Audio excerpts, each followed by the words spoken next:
patients came to see me with no risk factors for needing to come to see me, they almost always had a spiritual problem. You have your brain, your heart brain, and your gut brain. We're so much linked between our physiology, our mind, and our spirit, much more than is accepted within orthodox medicine. I was told telepathically, if you want to, you can die now, but if you come back, if you decide you want to live, you will have a very hard life.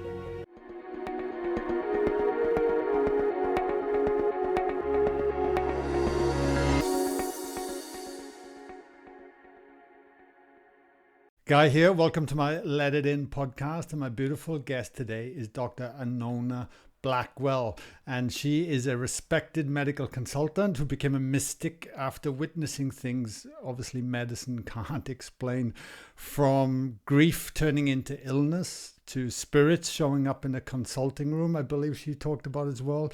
She has quite a wicked sense of humor, and some of the stories in here are very funny, and I must admit I found myself laughing out loud a few times. She also reveals the hidden cost of, I guess, the healthcare system as it ignores these other aspects of the soul, the spirit, the heart, whatever words you use. And I'm sure we can all relate to this if you're watching my channel.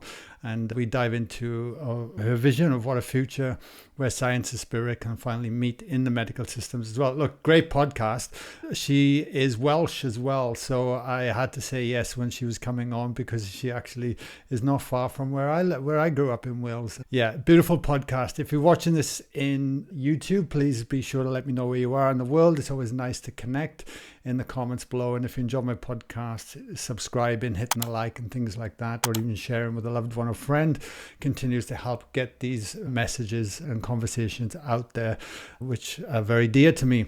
Also, if you are watching this in the UK or stumbling across this in Europe, we're going to be in Croatia in November this year for a 5-day retreat. Come and join us. Why not? It's going to be exploring these mystical experiences and actually working within ourselves of how we can live a more heart-centered life from day to day. They're fantastic, and obviously I get to meet you in person. Anyway, all links are below if you want to find out where we are around the world, and there's some free resources there as well. Much love from me. Enjoy this podcast with Anona. It's awesome. Dr. Anona Blackwell, welcome to the podcast, my lovely. Oh, thank you. Thank you, my lovely, as they say in South Wales. Exactly. Did you know, like, I've recorded nearly 400 episodes of the podcast now, and you're the first Welsh person to come on the show, a fellow Welsh person. And that's lovely. Yeah, and not only that, you live in South Wales. And it got me curious, just thinking about it now as we're speaking. What's the landscape like back home at the moment? Are people open to these discussions and this work, do you find? Yeah. Well, I'm a bit crazy. You can imagine I've got a lot of medical friends, and I've got a lot of friends who are mediums. And I think the ones who are, inverted commas, normal wouldn't come near me, not go near that witch sort of thing. But yeah, I think in Wales it's quite interesting, because people have asked me this before, but there are a lot of spiritualist churches, far more than I certainly found when I was living in London, and I was thinking about this, and if you go back to the burning times where witches were burnt, apparently in Scotland there were over 3,000 witches burnt alive, and 300 in England, but I think it was only 3 in Wales. And I think this goes back to our ancestry, where the women were regarded as the healers and the keepers of the knowledge and the wisdom, and they were respected within the Welsh community, much more so than in England. And the other thing that they say, which I think is quite funny, is that when the witch hunters came to Wales, they couldn't understand the language. And so I think there's a lot more of a genetic background for healers, because my grannies used to be midwives. You're going back to the 19, oh gosh, they were born in the 1920s. They would have been delivering babies, and the ones, because nobody could afford proper doctors in those days. So isn't that interesting? So I think there's yeah. It was good. Like, I'm going off topic. I'll pull it right in, but it opened a loop. Like, because when you say witches and people burned, and But Mm, mm, because instantly I think of Wizard of Oz and a witch and a broomstick flying mm, around. You know, we've mm, kind of had that mm, projected. mm, But are we talking about mm. mystics, healers, people that were connected to spirit here? Yes, yes. I think they were all wise women, to be honest, and they Mm. were just trying to help. And you see, when you think about it, I often wonder why I'm still single. And I think, okay, I'm fat. But I think a lot of it was because I think it wasn't in my soul's journey. Because if you've got a family and children, then obviously your energies are kind of dissipated. And I think probably the witches were often either widows or single women. Um, and then people almost like fear them, I think, so they were somewhat ostracized. But then they did have more time to look at herbalism and help in their local community. Yeah. So I think there's lots of different reasons. You know, Can't remember what the question was no, now. that's okay. That's okay. But it's interesting you Mm, say that mm. because do you feel like though it's a time in history where we don't need to be going off to a cave or become a Yeah. monk to really connect? Because I've Mm, got two young mm, children at the mm, moment, and honestly, the my evolution of myself and this unfolding is just accelerating and accelerating, mm, and it's mm, almost like it's now or it feels like now or never. It's an interesting time in history that we have these mm, opportunities to access these mm. conversations, but not only that, access the tools and the wisdom that the ancients and the mystics have known for centuries or Yeah. thousands of years, and actually bring it into our Yeah. daily lives. But it Mm, feels more extreme because I'm managing so much in my personal life. Like you said, your energy is dissipated out, mm, mm, holding all these places. But I don't know any other mm. way I think, of yeah. doing it. Mm, mm. No, I admire you. I wish you were my son, really. Oh, thank you. But the men could all run faster, so I never had kids. But yeah, I think it's what's interesting is that um, since my book's been published, I've been contacted by a number of doctors. And if you look at my website, there is a link to a podcast by a professor of neuroscience called Selena Bartlett. And she contacted me, having read my book, because she was very interested in some of the things I'd said. And yeah, so I think it's very much. I think the more we understand quantum physics and entanglement and energy fields, the more that they will realize that so-called paranormal experiences, spiritual experiences, are actually normal. It's just at the moment we don't have the machines to be able to quantify um, anything really very Mm. much. Well, I'm saying that. For instance, it's thought that you have your brain, your heart brain, and your gut brain, and that we're so much linked between our physiology, our mind, and our spirit, much more than is accepted within Orthodox medicine. And I certainly know that because when I lost my mother and my uncle, I was very close to, and it took me. I think the way I somaticized things, I ended up in hospital very quite seriously ill with broken heart syndrome.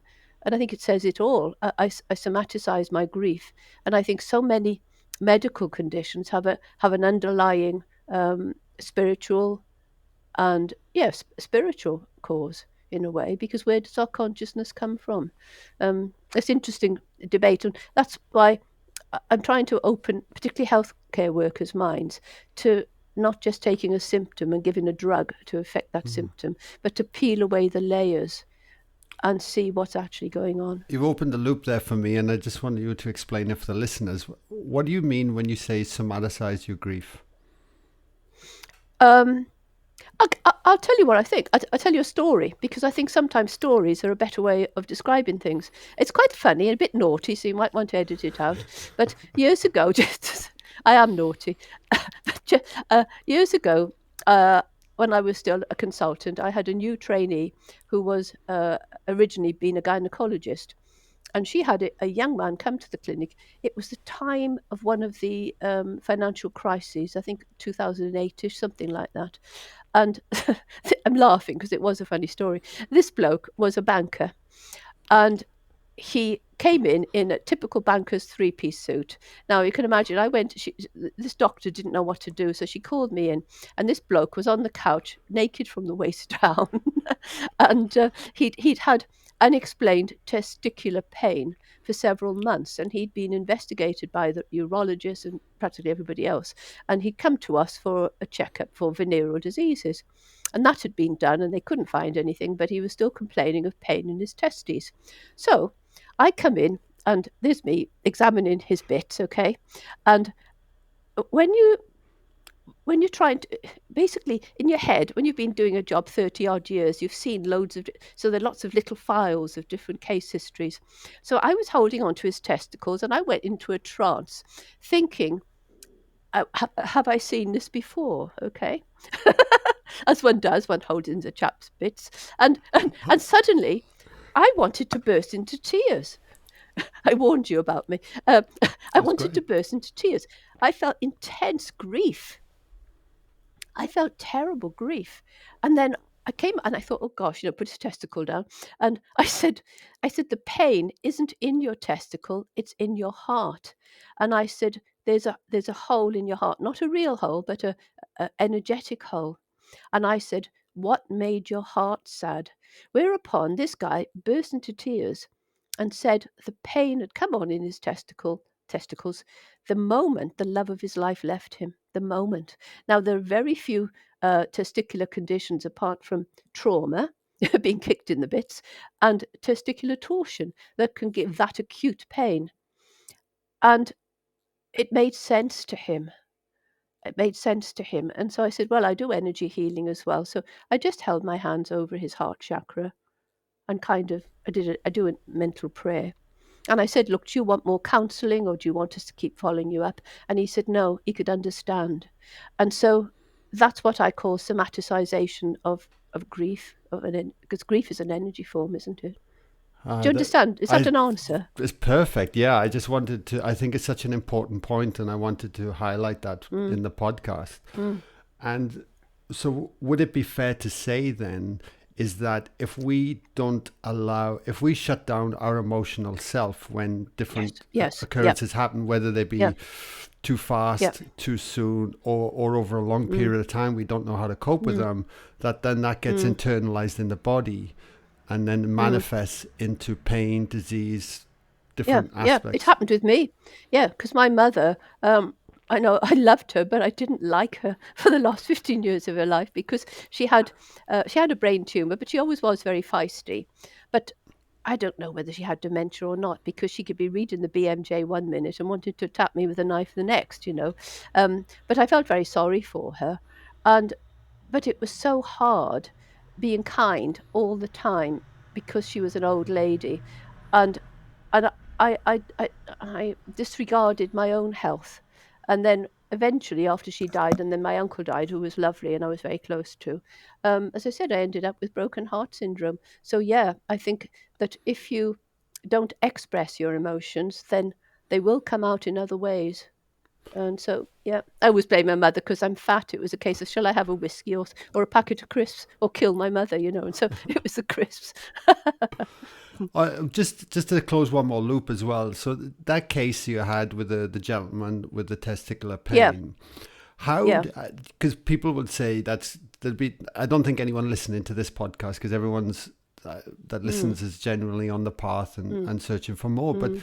how were you able to read into that it was his heart and not his testicles that were causing the problem Yeah. from being Yeah, good present with him? question. Goo That's a really good question. The answer is I don't know, except that while I was just holding it onto his testis, I suddenly felt absolutely I wanted to cry my eyes out, and it just came to me. So, you see, I think we've got an energy field around us, and that if you're sitting close to someone, you can I think the brain picks up their consciousness and can process it. It's like we're all television receivers. And there's another story behind this. Years ago, I had a a friend, lovely name, Tobias Philbin III. I mentioned him in my book, a lovely man. But anyway, we went out for a couple of months, and he took me to visit some friends of his parents in Knightsbridge, and his father was a four-star general, and like this was like a really posh flat, and they had like mahogany on the walls and crystals, I remember we had a dinner party, and it was the first time I'd ever seen an avocado, let alone eaten it. So I was this little Welsh oik, although I was a young doctor, going to this posh place.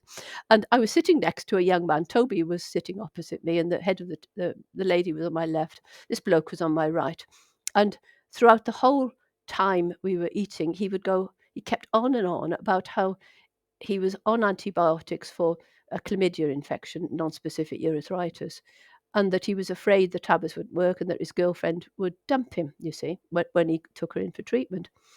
And I was getting bored by this, you see. So when it came to a coffee break, I said to him, look, don't worry about your NSU. I said, complete the antibiotics and tell your girlfriend you were drunk, and she'll probably forgive you.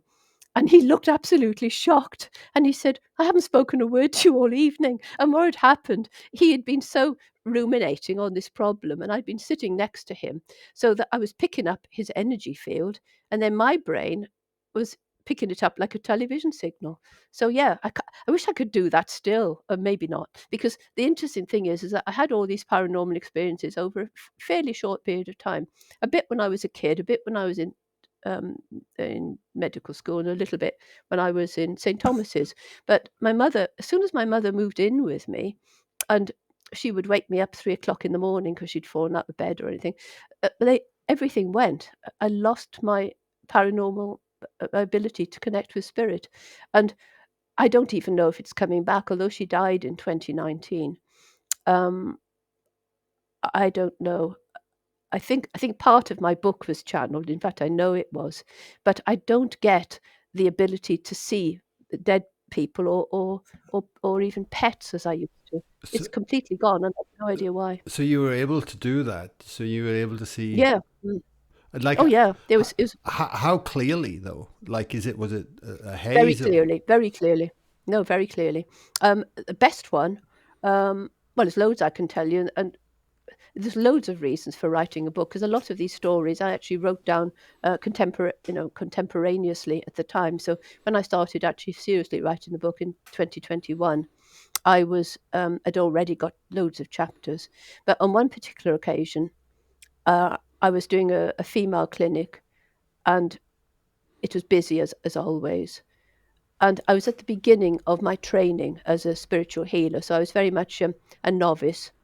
And a lady came in for a checkup, and she came in. There was this desk in front of me, chair. I was facing her. I remember her back was to the window. And as she came through the room, a little boy, whom I could see very clearly, even in my mind now, he had dark trousers. I think they were black, and a white t-shirt. And he scampered past her and disappeared into the wall. Now, it kind of wasn't my first rodeo, but it was very early on. And so I just thought, oh, that's interesting. A little boy just passed her. And when I was taking a history from her, she had no reason to see me at all because she hadn't had sexual relationships for years. And what happened is that she said that she'd had a little boy. When I asked her about her parrot kid she'd had, she said she'd had a little boy, but he drowned in an accident.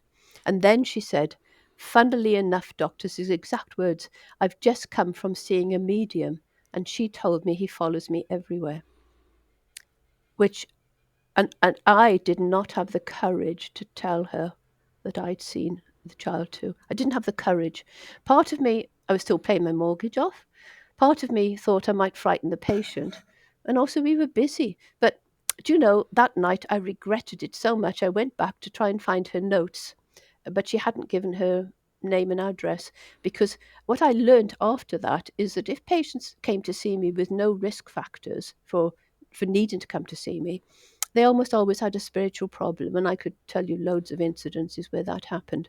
So yeah, and I was so upset. Even to this day, I think, oh gosh, I should have told her I'd seen her little boy because it would have comforted her.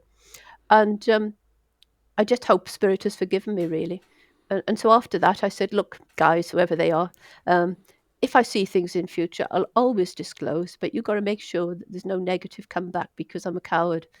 And there never was. And I've told some patients, like one lady came in with the spirit of a horse, and I saw it so clearly. Again, I can tell you that story, but I'll bore you stiff with all my stories. How does no? I understand it's a really challenging topic. I mean, there's so much Mm. entangled in that. You know, How? So was these gifts opening up to you naturally? Was there anything that Mm, sparked them mm, on that mm. sparked them online, if you like? Well, I think we all have a sacred contract before we're born. I think Okay. I was privileged to be born into poverty because when you're poor, you have to live off the land. And so I can remember as a child, we lived outside Abergavenny, as my house is now, and my father used to keep bees. And as an infant, probably I can remember it very clearly, so it must have been 7 or 8. We had larch trees and there were beehives, and I used to sit with my back against the larch trees, talking to the bees. It sounds as though I was autistic, but I think you get this kind of gut connection with nature. And as a child, I had, like a lot of kids do, I had a spirit child. Her name was Christina, and I remember she had short black hair. And I used to play with her up the field in our cowshed, and I used to insist my mother set a place for her at the table. But I never asked my mother to put food on the plate. I think that's probably because I wanted it myself. But yeah, so it started off at a young age. And my father was psychic as well. He was a dowser and would douse for water when my grandfather would build houses. And yeah, he also knew if I was ill. Even though I was a medical student in London, he would know if there was anything wrong with me, and I'd get a phone call, What that what sort of thing. And so, I was going mm, to say, what was the attraction to then being a medical student and studying medicine to, mm. and then, because this feels very left of the middle that the discussions we're having here now to, Yeah, yeah, sure. Yeah. Well, I did my first degree in biophysics, and Maurice Wilkins, who shared the Nobel Prize with Watson and Crick, was my tutor. So my first degree was incredibly left-brained, and I was due to go to America to do a PhD in an eye disease called retinitis pigmentosa. But then the Vietnam War broke out, and the chap's grant was stopped. And then two things happened really. During my vacation, I used to clean toilets at the Neville Hall Hospital, which is just down the road from me. And one day I was cleaning the floors in an outpatient, and there was a lady sobbing her heart out. And so I went up to her, and she said that the doctor had just told her she had pelvic infection and that she'd never be able to have children. And I thought, I can't console her because I'm only a cleaner, you know. And and I thought, do I really want to go to America and study, this academic thing? So that was the one thing. And it was ironic, I think, that later on in life I became kind of internationally recognized for my work on prevention of pelvic infection. But I'm not sure what the link there was really. But the other thing was I was due to do finals, and my wisdom teeth were impacted. And as a 21st birthday present, my parents paid for me to have them removed in a private hospital so that I wouldn't be in pain during my exams. And I can remember it was run by nuns in those days, and they'd had to fracture my jaw to get the oh, tooth out, and I was in agony. And a nurse came along and gave me pethidine. It's funny I can remember all these silly details from so long ago. And it took me from a place of agony to normality. And I thought, I want to be a doctor. So I phoned up my professor, Jean Hansen in London, and said, "Right, I want to be a medical student. Can you pull any strings?" And she did. You couldn't do it nowadays, but I remember she was very kind. She'd said, well, so she's dead now, so I can say the truth, that she'd said to them if they didn't give me a place, she wouldn't lecture for them anymore. But anyway, I did get in. I had a good degree, etc. And I hope I subsequently was worthy of her trust in me. So yeah, that's how I became a doctor. It was sudden. It was a vocation because I thought, do I want to be a research academic? But I would have, yeah, or do I want to help heal people? And I ended up doing both, which was nice. what are your thoughts on? I mean, when you're in that environment, and I mean, I don't work in the medical industry. I've got relatives that do. And, we tend to look at everything very mechanistically. We pull things Yeah. apart Mm, and mm, we treat the symptoms and work mm, with what's there. But on the mm, flip side, you've spoke about this whole emotional, mental, and even mm, spiritual aspects of healing mm, as well. that are mm, almost discredited or not accepted or haven't mm, been. I don't know if that it's mm, the industry is changing. mm, What was mm, that like for mm, you as a practitioner? mm. Not, working with all this. Yeah, the answer is incredibly easy because I was a workaholic, and even as a junior registrar in London, I had two Lancet papers. Well, people are lucky if they get one leading article in the Lancet, let alone three in a lifetime. And so, even as a junior registrar, I was like an international expert, which is weird. And I think that came about because the love of my life dumped me. And instead of getting depressed, I put on 6 stone in weight and just became very much an academic. Thank you, Nick. But anyway, um, uh, yeah, so if you got enough academic qualifications, even my old boss, patients would come in and I would quite openly say what had happened. For instance, I'm trying to think of a good story. Oh yes, this is a funny one. Your viewers will like this. She was if you can imagine a female version of Michael Caine, a kind of Cockney, okay? And she was a bit older than me, and she let me see, I know she had thrush, that's right. She had an irritation down below. I'm trying to be polite, you know. And so I was taking a history from her, asking her what she'd been up to.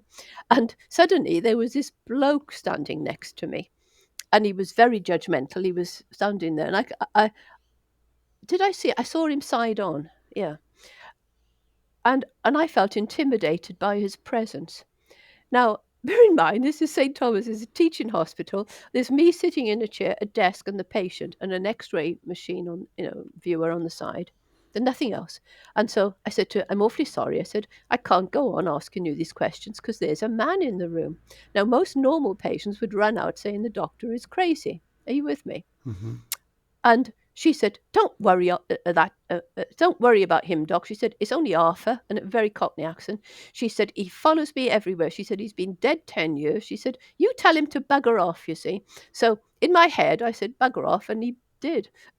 So yeah, and I tell my colleagues about it, and yeah, and they kind of accepted because on one hand, I was very much an academic, lecturing in various places, and you know, very much respected as an academic. And I was clearly sane, if you see what I mean. At least I thought I was sane. I think they did as well. Or they just sacked me. But I went up from being registrar, lecturer, and senior reg, and then eventually got a consultant post. So I think I was lucky in that I had a very solid academic background, um, and I never felt embarrassed about saying what my reality was. You know. Yeah, well, that's one of the key things, isn't it? That's something I struggled Mm, with for quite some time. Is actually mm, just mm, saying it as it is and what you're mm. experiencing from that, just for fear of Mm. being A lot of judged. a lot of me yeah, a lot of medics do. In fact, there was a whole chapter that I wrote that's not in the book, called "Other People's Experiences," and yeah, like one chap was a neurosurgeon, and he'd seen spirit all his life, really. Hmm. Um, but it would have made the book a bit long. But a lot of my medic friends have confided in me. But I suppose venereal diseases, you've got to have a sense of humour and be able to really relate to patients. It's not like open heart surgery, um, but I was accepted. I don't know, maybe because I was Welsh and fairly affable and fat, probably being helped as well. So, I don't know. I was cuddly. In my Mm. notes here, it said you had a near death experience. Is that correct? Mm. What happened there? Well, it's been labelled as near-death experience by various podcasters, but what actually happened?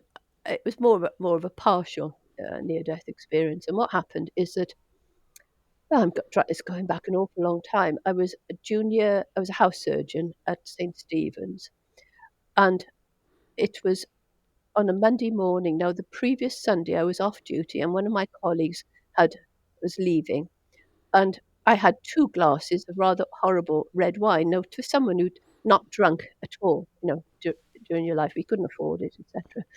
And so I had a bit of a hangover. At least I think that's what it was.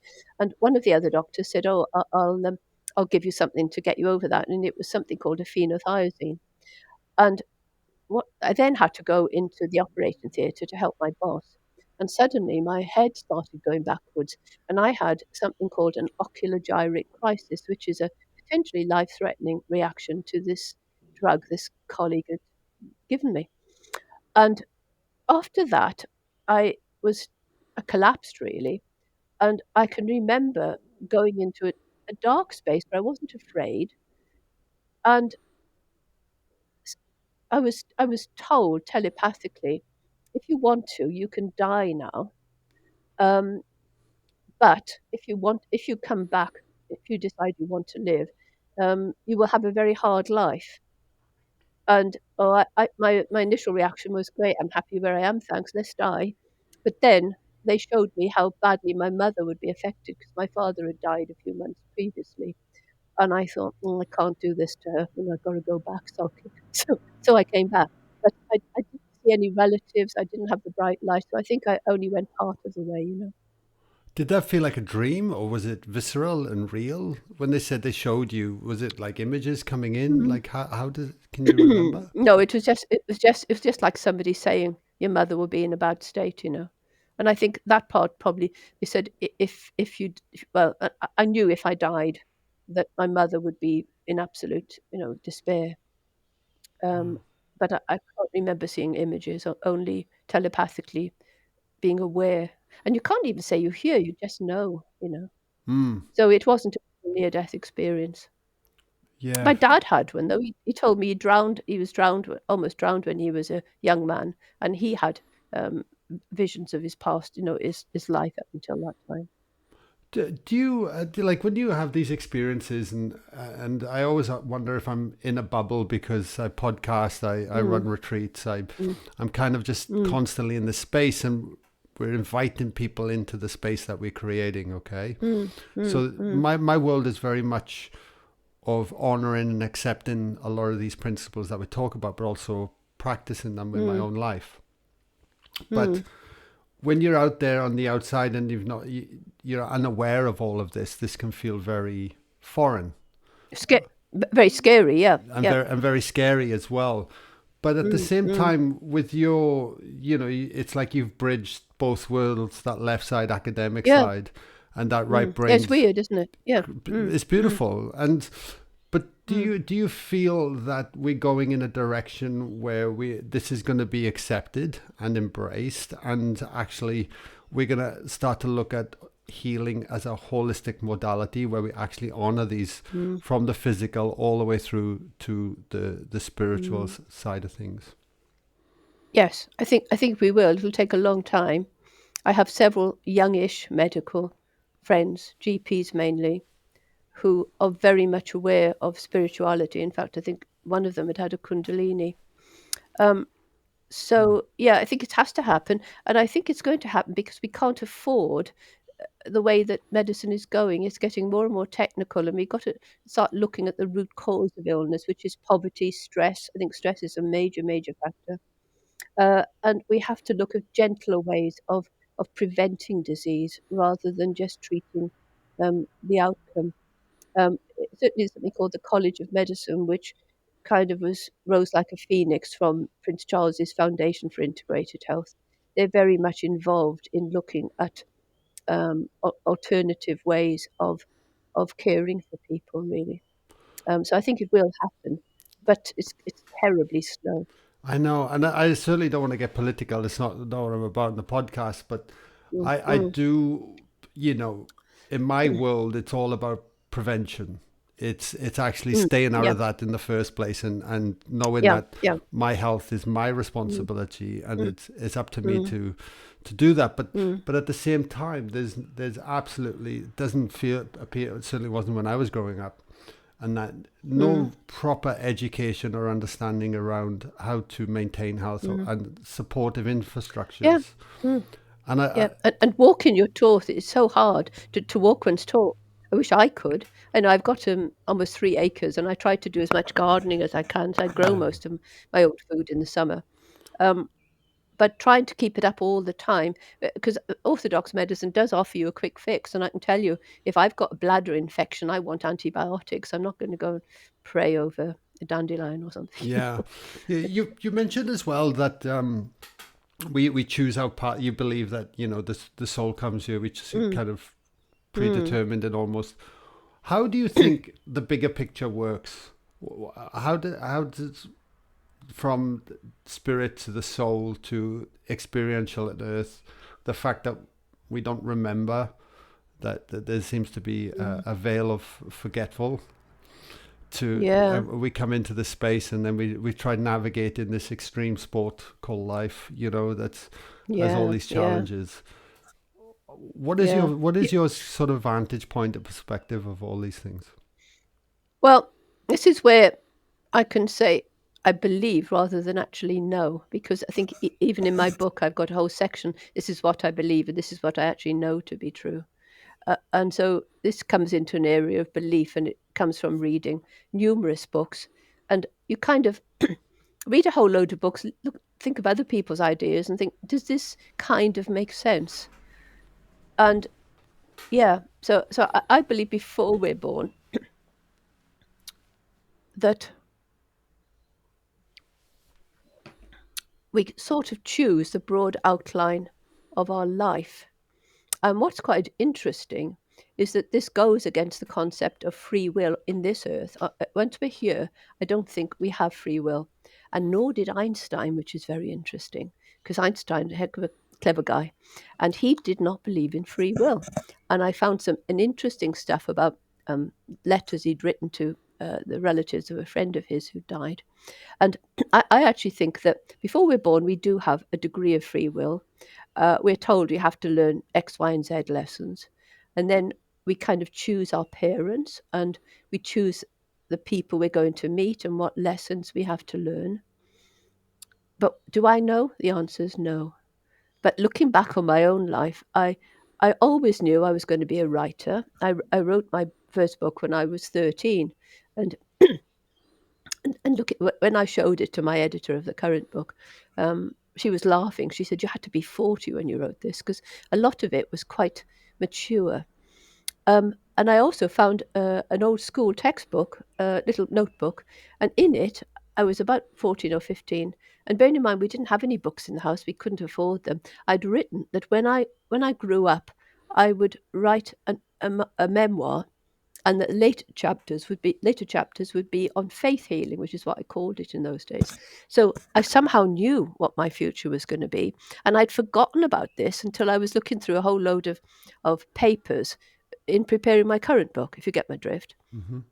I'm not sure if I've answered your question, but Well, I think we do have choice before we're born, but when we're here, it's tough titty. You have to put up with it, you know. yeah, but I'm also interested in, are you able to unpack the free will aspect a little bit more? Mm, Because mm, I can get up in the morning and choose to do, different aspects of my life. But are you talking like mm, from almost a destiny, or mm. how do you look at that? If, I don't think we have much choice, in all honesty. If you take it step by step, so why am I going to move my head to the left? Is that all predetermined?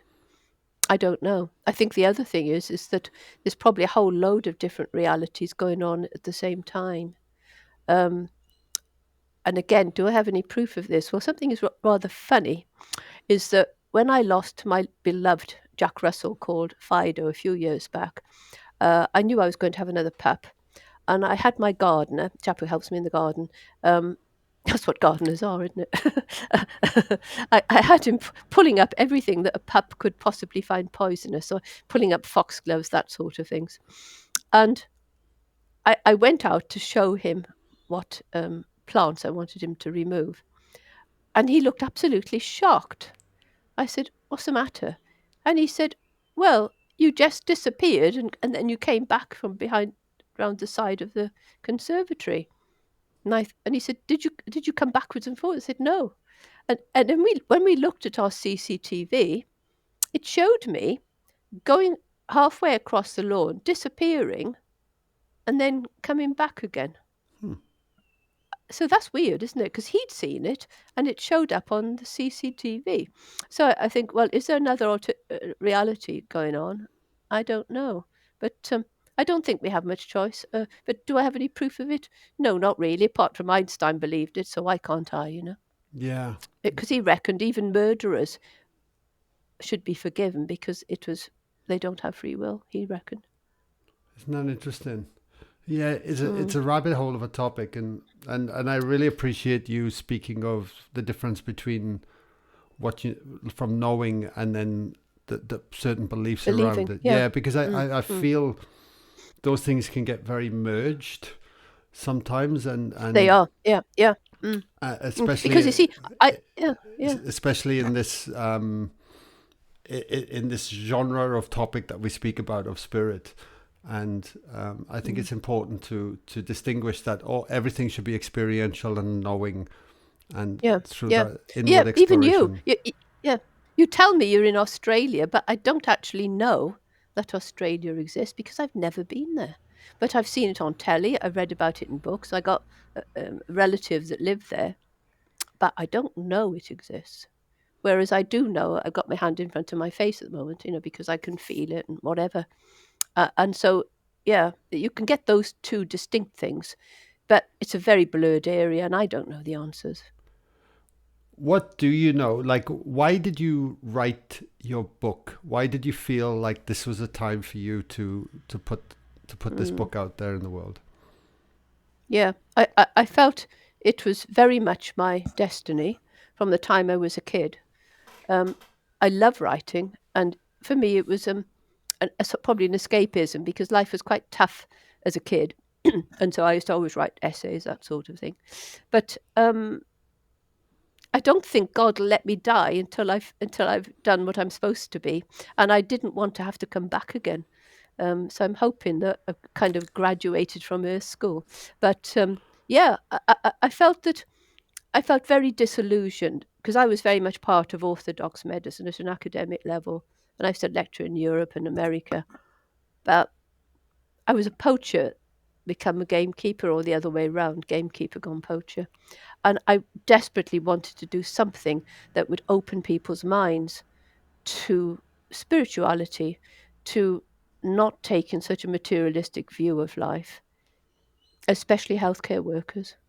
And I felt I know that I've already helped quite a few people on that path, and even if it's only just one or two, it was worth the enormous effort of writing the book.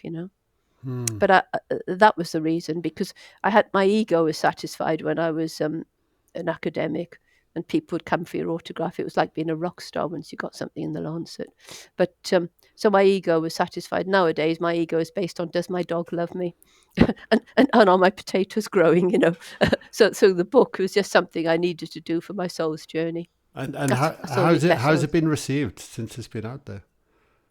Well, I've had the first podcast I did was with Jeff Mara, and it had 25,000 views and lots of positive, uh, reviews on it. If you have a look at it, um, and but in terms of sales, no. But I don't know whether it's just because people are not interested. But the people who have read my book and on Amazon, it's been very flattering. And actually, even when I read it now, I think, oh, that was quite cool because I was 4 years writing it, and when I was reading it a bit before I came online with you, and I thought, yeah, that's quite cool. I can't even remember some of the things I wrote. Like, is the book designed as well to speak to academics that are out there that are maybe curious about, No, it's a you very know? funny book. It's a memoir, and especially about the chapter I Okay. wrote when I met King Charles. That was good. It's incredibly readable. And I talk a little bit later on about spirituality and about um, precognition, psychometry, that sort of thing. But I've got a very wicked sense of humour. So, in fact, most people who've read it said they find it both funny and kind of informative. It's a bit like Harriet Potter went to medical school. No, beautiful, beautiful. I have no doubt people will definitely jump in and check your book out after today's podcast. I think I The find it funny if they go on to my website. It's got a lot of chapters there, especially the one of meeting King Charles. That was really funny because I flirted with him outrageously. He's a lovely bloke. He let me hold his hand. I, So there's a question I wanted to open up as well because you mentioned it earlier, and with your medical background. But how much do you look at faith, prayer, and healing as a concept to support one's healing journey. And what have you Mm. experienced from that side of things over your years? Mm. Well, yeah, I kind of link the word faith with religion, and I'm like that with religion, you know. Oh, No, don't let interesting. Well, religion come near me. Don't let. Yeah, yeah, I never grew up I in think any Christ. religion. Faith, for me, faith is just No, faith. no. Yeah, yeah, um, yeah. Because I think so many bad things have been done in the name of religion. No, not just Christian faith, Islam, the whole lot. That, you know, I'm going to behead you in the name of whoever, whatever, or crucify you, and so I kind of squirm at the thought of religion. I think it's a way of controlling people. Um, sorry, what was it? Can you tell So me the it's question? I was in a it's trance. ultimately looking at energy healing and looking at the power of, we could Yeah. reframe it, but the Do I think? power of Yeah. intention that is behind Yeah. that, and connecting to some higher power that comes through us Mm, to yeah. Yeah. create a healing environment. Mm, yeah. So what do you need to do for that? Well, I certainly did a 2-year course training to be registered as a spiritual healer, and some quite interesting things happened. Um, Again, I tend to talk. Even myself, I didn't believe it because I was a doctor, and like there's orthodoxy. And I remember I was swimming at the Marriott swimming pool years ago when I was in the middle of it, and there was this couple, elderly couple in their 70s or 80s, the swimming, and the bloke was sitting at the edge of the pool, and she said. I said, how are you? And she said, oh, my husband's in a bad way. He's got a bad shoulder. And she said, he's seen the doctors, nothing they can do about it. And he showed me he could only lift it up so high. So I said, I do spiritual healing, energy healing. And I just did this to his shoulder for a few minutes and prayed. I always prayed to Archangel Michael. And the funny thing was, the pain went completely. I thought he was having me on. So I know it exists because I've seen it happen. Mm. And I think you kind of try and channel energy to get the body back to a perfect template. Because I think that as soon as we die, we ref- we go back to a perfect form. And I know this is the case because I had one lady come to see me. She was as old as I am now. And she had some. I used to do a skin clinic, a vulval skin clinic. And I was just taking a history from her. And I was very much aware of her husband standing next to me. He had a Truby hat on and a long black mac. No, dark grey. And he was holding his arms like that. And I thought, oh, well, he was standing with his back to the door and she was sitting down. And I said, taking a history, I said, she'd had a hysterectomy. And so I said, oh, can you tell me when that was? And she said, oh, I can't remember. She said, I'll ask my husband. He's standing next to you. Okay. And I said, oh, I know he is, you see. So we ended up having this 3-way telepathic conversation. And she told me that during his lifetime, all the time they'd been married, he was in a wheelchair. And so I said, that's strange. I said, because he's standing up now. And then she said, he was in a wheelchair all his life, but as soon as he's died, he was well. If you see what I mean, which is a bit oxymoronic. As soon as he died, he became well. So as soon as he died, all his infirmities had gone, and he was back into his spirit form. And I can remember as she was leaving, one of my nurses whispered to me, oh, I think she said, don't you think that lady needs to see a psychiatrist? She's telling everyone her husband's with her. And I said, I don't think so. I said, because we'll both have to see a psychiatrist because I saw him too. So yeah, that's just a story to say that about spirituality, energy forms, and what happens to us. I think when we're dead, we lose our infirmities and go back to a perfect form. Hmm.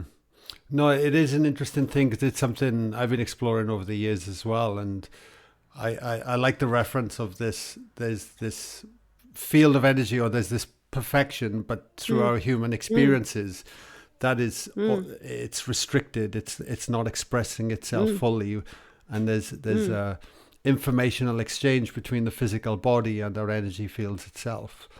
And if we, Exactly. yeah, And Dr.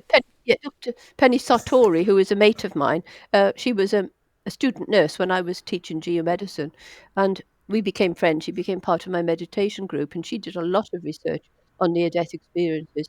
And one of her uh, uh, peoples that she writes about in her book is of a chap who had got a fixed flexion deformity from birth, so and it's not treatable basically.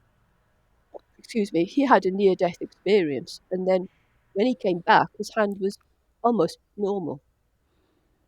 So it's like as if he'd got the memory of what it should be like. And it was really weird. And she managed to get photographs, I understand. But the other one is an interesting one. It's in several books, but I wrote about it as well. And it was about, and I can't remember the details, I'd have to look it up, but it was a shared near death experiences. And it was a group of firemen who, uh, they were called the hot shots, I think, and they were caught in when they were put behind the lines, parachuted in, dropped behind the lines to create a barrier, cutting down all the shrubs and trees so that the fire would stop. Only what happened? The wind changed, and it was even the trees were exploding. And normally, what they'd have to do is dig a hole and put this metal sheet over them in a foil. But they didn't have time, so they just had this foil sheet, and they should have all been incinerated. But the chap who was leading it, he found that he was floating in the air, and he could see all the other members of the group. I think there were 10 or 12 of them, also floating in the air. And one of his mates, I think he was called Jose, had always had a foot abnormality. And he looked around and said, "Hey, look, your foot is normal." And and they all experienced the same thing. So what happened is that he was told, if you want to, you can live or you can go on. But if you come back to Earth, you'll be fine. So they came back into their bodies, and none of them were harmed, very, very strangely.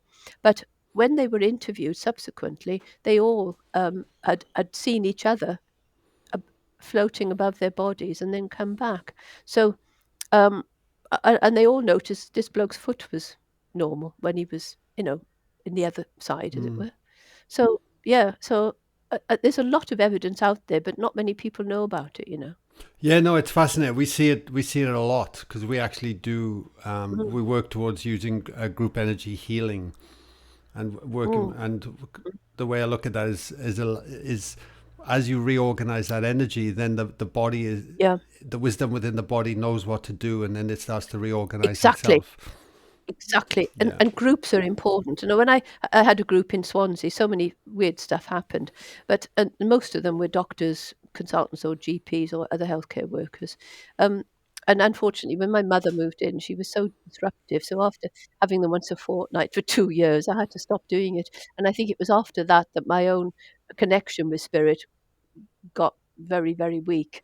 And I am trying to set up a group in Abergavenny, but you need to get like minded souls, really, and you need about half a dozen or so. And it takes a while to get people whose energies gel. Yeah, no, totally. It's on my vision to run an event in Wales and come back at some stage and see if I can I'd love to meet you. Yeah, and yeah. pull people out of the woodwork throughout Wales to come and share a Mm, space for the mm, day as we work with it. But mm, mm, just as we wrap up the podcast, Anona, I want to ask you, what do you see the medicine of the future looking like? How do you think it's going to go in this lifetime? mm. Yeah. Well, again, I've written about this in my book at some length. And again, what happened in 2007, the Lancet asked people to write a fictitious piece about medicine in the next 100 years. And so in this article, I put myself 100 years hence from 2007. And I even predicted a pandemic, and I couldn't believe it when I found this. And I was saying how a pandemic resulted in a change in the way medicine was practiced, since much more of it was done online, which actually happened years later. And it made my hair stand on end. And I'd forgotten about it. I never submitted it because I thought it was too far fetched. But I think we're going to have more of AI, which is a good and a bad thing. Konstantin Korotkov has developed brilliant photography, whereby I don't know if you know about it, but you put your hand on a plate, and it measures your energy field, Hmm. and you can see which parts of the body are affected. So I think that it's of a vibration in our body. It's a vibration of negativity. And I used to be able to scan people and think, oh yeah, there's something going on there, you know. I probably still could if I had enough patients around me. And so I think it'll be online. We'll have a little gizmo at home that we'll put our hand on, and it's in Konstantin Korotkov's latest book. I think it's called The Energy of Consciousness. It's brilliant how he predicts it, but I entirely agree with him that you put your hand on this plate, you have your energy field measured, and it'll pick up whether your problem, which part of the body, and if it's a physical thing like acute appendicitis, you'll be referred to a surgeon, which is like the lowest part of medicine, really, acting on the physical body. If there's a metabolic disturbance such as diabetes, you'll be referred to a physician, and if it's a mental health problem or a spiritual problem, then there will be, I would call them modern shamans, really, to kind of connect with spirit, to figure out. The shaman is someone who can connect with spirit to work out some, what can I say? How to heal the person or the tribe, and I'm trying to remember the definition that I put in my book, you know. But so I think it'll go that way. I think it'll be online. You put your hands on it, and then you'll be referred. But we have to appreciate the need for social contact, because without my friends, I would go crazy. It's The need for touch. If I'm going really mad, I get one of my practitioner friends to Indian head massage or reflexology, and I make sure my dog gives me lots of hugs, and that is so important. The love of your friends and relatives, if you've got in your life still. I'm so happy you said that, because that connection and that touch is Mm, critical, and that was one mm, of the driving forces of why I wanted to create a space of retreats and events, is mm, actually mm, bringing people together, mm. because Yeah. when we're in isolation, we actually forget or undervalue Mm, that connection point. And when you're mm, with mm. people that actually see you for who you are, and not put Yeah. all these imposed judgments on you and accept you, and Yeah. Yeah. it's so Mm, healing. It's mm. unbelievable when you create those bonds and Yeah. those relationships, and And hugs are so important. hugs. I Yeah, think I'm a hugger. Yeah. I'm terrible. I hug everybody. I'm dying to meet you. I can't guarantee you'd be safe, mind you, but you'd get lots of hugs. And No, I'd let my Jack Russell lick your whiskers. yeah, no, yeah, you'd get over my mum too. Yeah, she's still in Wales. But Oh, good. just before we wrap up the podcast, is there anything else you want to leave the listeners to ponder on as we tie things up? Hmm. I think my uncle, all his life, he'd been quite materialistic, and but I loved him, and he loved me because I was like the daughter he never had. And I think the only thing that really, really matters when you're on your deathbed is love. And it's very hard sometimes, but I think if you can look on love as a almost like a physical thing, say to yourself, "Will love do this?" Then do it. Not that, having said that, I still argue with people. You know, if I get cut, I don't actually. I'm quite good. I don't get road rage. Much to my late mother used to get so cross with me because I would be very laid back. She'd say, "Oh, you should keep your home." No, he's probably off to a Hmm. hospital or something. You know, so yeah, just try and love as much as you can. Um, yeah, and it's not that easy, and don't beat yourself up about it, because I do. If I, think I haven't had a particularly good day, whatever. No, absolutely. We're all human at the end of the day. Yeah, where Yeah. can what's the name of your book, and where can people grab a copy if they Oh, want yeah. to get it? Well, it's called From Medic to Mystic, and it's on Amazon. And I don't know if certainly in bookshops. It's on. I know in bookshops in America and in the UK. Not sure about Australia, but it's certainly on Amazon. But you can get a lot of freebie stuff on my website, which is uh, drblackwell.co.uk. And I've even got some Welsh recipes for food there as well, because I love cooking.